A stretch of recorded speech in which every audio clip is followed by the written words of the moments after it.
আহা, আমরা যেদিন জনাকীর্ণ আড্ডায় প্রথম কথা বললাম সেদিনের কথা তোমার মনে আছে? হ্যাঁ।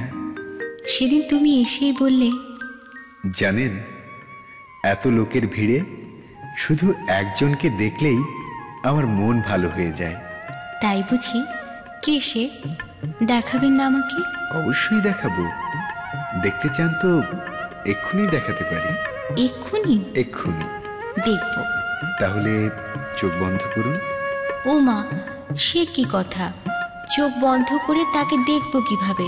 আহা, আগে তো চোখ বন্ধ করুন, তারপরই দেখতে পাবেন। ঠিক আছে, করলাম। কই, দেখছি না তো কিছুই।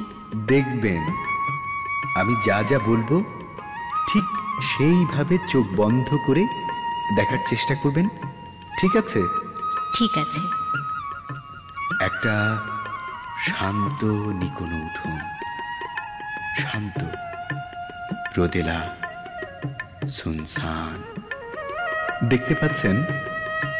হ্যাঁ। উঠোনের পাশে ছোট্ট একটা ঘর দেখতে পাচ্ছেন?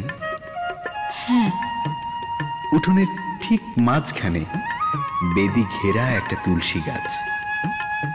হ্যাঁ হ্যাঁ, পাচ্ছি। তুলসী গাছের পাশেই তুলসী রঙা শাড়ি পরে দাঁড়িয়ে আছে একটি মেয়ে। সে দেবী, সে আপনি। দেখতে পাচ্ছেন? হ্যাঁ। এ মা, আপনি দুষ্টুমি করছেন আমার সাথে? আমাকে দিয়ে আমাকে দেখানো। দাঁড়ান, দেখাচ্ছি মজা।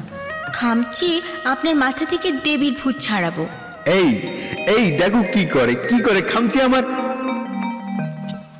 সেই দেবী একদিন নিজেরই ভুলে হয়ে গেল মিথিলা। তারপর তার আরও পতন। এখন সে শুধুই নারী। আচ্ছা, বিয়ে করনি কেন অনন্ত? হ্যাঁ, করেছি। কাকে? নিশ্চয়ই আমার মতো কষ্ট দেয় না, বেশ গুণবতী। কি নাম তার? মিথিলা। তার সাথেই আমার আমৃত্যু বসবাস। তোমার কথা বলো। আমার কথা থাক অনন্ত। নষ্ট সুখের ভেলা আমার ডুবে গেছে গহীন জলে। আমার কথা না হয় থাক। একটা সত্যি জবাব দেবে? কি বলো? কার জন্যে তুমি নিজেকে গুটিয়ে ফেলেছ? কেন তোমার পালিয়ে বেড়ানো? এমনি। কার জন্য, কিসের জন্য? যদি বলি তোমার নিজেরই জন্য। নিজের জন্য? নিজের জন্য যতটুকু পাবার তা আমি পেয়েছি মিথিলা, আর নয়। এবার শুধু পাখির মতন একলা উড়াল দেয়া অনন্ত আকাশে, আর কিছু নয়। কি লাভ শুধু শুধু এমন নিজেকে ফুরিয়ে দেয়? এবার আমি উঠি মিথিলা। কোথায়? সবে তো সূর্য এলো। এখানে কেন যেন আর ভালো লাগছে না। ঢাকাতে কাজও আছে প্রচুর। কাজ টাজ ওসব কিছু নয় অনন্ত। বলো, আমায় তোমার সহ্য হচ্ছে না। আমারই জন্যে তোমারই চলে যাওয়া। ঠিক আছে, ঠিক আছে, তুমি থাকো, আমি না হয় চলে যাই। মিথিলা, মিথিলা, সেই প্রথম অবধি তুমি যা বুঝেছ তাই সঠিক বলে ধরে নিয়েছ।